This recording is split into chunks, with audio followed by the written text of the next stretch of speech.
gördün ilahi, güneşimi yapardın. Ne günahım var idi, cehennemi yaşattın. Bu derdle doğulup da bu derdle ölecemse, ne gerek var idi ki beni niye yarattın? Şarap haramdır, belki isyan etmek hatadır.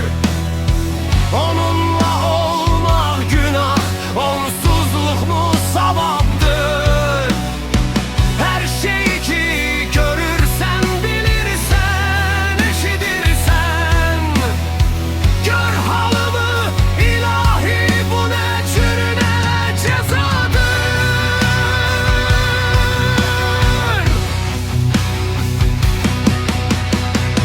Ellerimi açmışam, dizlerimi kırmışam, gecelerce yatmayıp hey sana yalvarmışam. Eğer dönmeyecekse bu taleyi yaz baştan. O yar geden saatin yarısında kalmışam.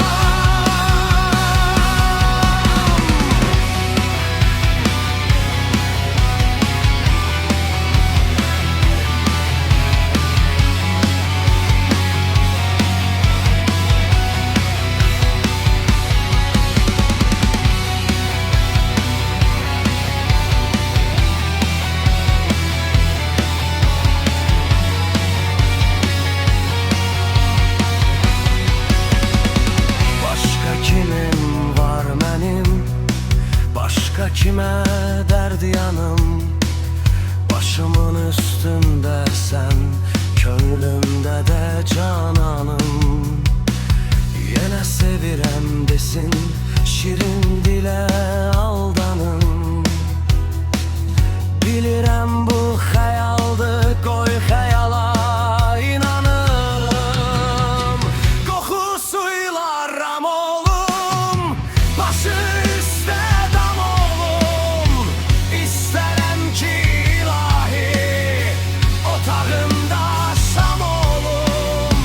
Karanlıkta yandırsın, yavaş yavaş tükenim. Bir anlık bile olsa bir şencam olum.